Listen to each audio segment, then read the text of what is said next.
So as I've continued to think about state management, I've settled upon this, what I'm calling a runtime abstraction, which is a layer of the application that decouples the view layer from the very concept of state management, such that internally to this runtime, I could be using something like Redux or NGRX or Akita or any of the new state management hotness, but the view layer doesn't have to know about that because all of that is hidden behind the API of the runtime, which essentially orchestrates access and mutation request against some concept of an underlying store. Now, in last week's version of the runtime, essentially what I have are mutation methods, which just interact with the underlying store, and then I have accessor methods, which also essentially subscribe to changes in the underlying store and then present transformed or materialized views into that underlying store in the form of RxJS streams. And this worked, and in the template I had to use the async pipe to subscribe to all of these values. And one, I didn't love the idea that I could only access data through streams, and two, I really didn't like the developer ergonomics of the async pipe. It felt very janky to me to use in the template, especially in cases where I had to use the async pipe more than once to subscribe to the same value, or you could do the save as to save as a template local variable. Anyway, it was all very janky. I didn't really care for it. So I spent a little time trying to think about how I could expose state through non-stream based methods. So one approach that I had was to create query methods here that are essentially just accessing the underlying store. So for example, getting the naughty and nice count, I go to the underlying store and I just return the length of the underlying lists. To get the people, I go to the underlying store, I check to see what the selected list is, and I return the appropriate collection. Now, I didn't want to lose the idea of being able to subscribe to changes in the runtime, so in this particular approach I created an asStream method, which you can see takes a particular slice of the state and then subscribes to changes in that underlying store, and then maps those little slices into a particular accessor method, which again just deals with interacting with the underlying store. And I didn't really like this either. First of all, this asStream method is just super janky. We lose all of the inherent memoization of the selectors, and anytime I add a new selector, I have to remember to come back here and add that as an option here for the asStream slice. So I didn't love that. So I tried kind of a different approach where looking at it, I sort of thought to myself, well, what if I have my underlying store, which is a simple store, and then I have a runtime state, which is sort of a materialized view of that underlying store.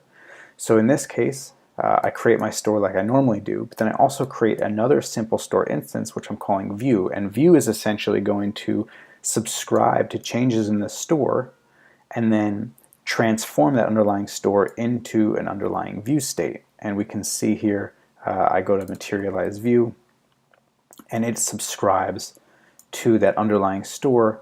It transforms all of the data and then pipes it into this view state, which is essentially, again, just a behavior subject under the hood. And then my accessor methods essentially just become this, getting a snapshot of the view, getting the state of the view, which is an RxJS observable stream, and then selecting a particular slice. So these two methods, get state and select, those are the RxJS stream versions of the underlying materialized view, and then this would be a synchronous, like just get me the data kind of a method. And the second I was done with this, I hated it. Because one, it has a completely asymmetric API, right? My commands deal with very specific types of data. They have very specific gestures in terms of business logic. And then my accessors are very generic, very abstract. And I didn't like the fact that the kind of commands and queries have very different feels to them. That felt like a huge red flag.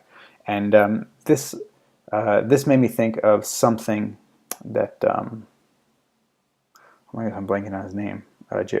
Jason Aubrey said on Twitter, which is that he counteracts the jank of the async pipe by essentially creating a separation between the presentation components and the smart components. The smart components would interact with the state management and deal with the async pipe, and then they would just give that data to the presentation components, which looks like it's dealing with simple data. So I wanted to take a quick look at that. So going back to what my original runtime abstraction here, which again is the mutation methods here that deal with the underlying state, and then my query methods, which all just create RxJS observable streams. So first I had to go and create a Santa component, which is going to be my presentation or DUM component. And the Santa component, you'll see it just has a bunch of inputs and a bunch of outputs. And because it's going to be completely based on inputs and outputs, I can change the change detection strategies on push. And this way Angular won't try to re-render this component unless the inputs change or events are emitted from within the view template. And this keeps the presentation component here fairly simple. Again, I'm just dealing with basic data structures. When the view calls these methods, I simply turn around and emit events, right? So when the view says remove a person, I just emit that on the people remove events. If a user selects a particular naughty or nice list, I go ahead and I just emit that as a list type selected event. So again, this is my presentation component, aka my DUM component. All it's doing is dealing with inputs and outputs, and if we look at the template associated with this, we can see that these are all simple values, right? There's no async pipe syntax here, there are no streams. This is all just simple data structures as we're used to dealing in JavaScript. Selected list type, nice count, naughty count, and people. And I can just loop over the people. Again, no async pipe. Of course, the async pipe does need to be consumed somewhere, which is where our smart component, which in this case is our app component. So if we take a look at our app component quickly, what we can see looking at the template here is that we do have our async pipe syntax, but the smart component is really acting as nothing more than a glue layer between this presentation component, the Santa component, which deals with inputs and emits outputs, and interfaces with the runtime. So now, for example, if I'm asked by the presentation component to add a person, I'm going to call the add person method here. The add person method turns around, interacts with the Santa runtime. That's going to add a person to the particular people collection, which I'm grabbing as an RxJS stream off of the runtime, and then we're just piping that people collection back into the presentation component using the async pipe.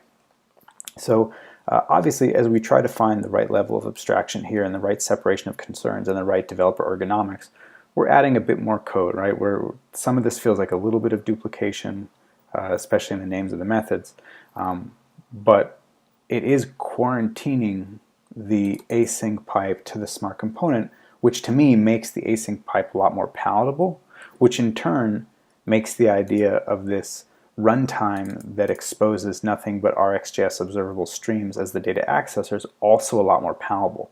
Plus we get things like the inherent memoization of these selectors, and then we can use things like distinct until change and so on and so forth, which kind of gives us again the best of both worlds. Anyway, nothing here is terribly novel. A lot of this is what people have already talked about in terms of state management, presentation versus smart components. That's very prevalent in the Angular world as well as in the React world, so-called higher order components and so on and so forth.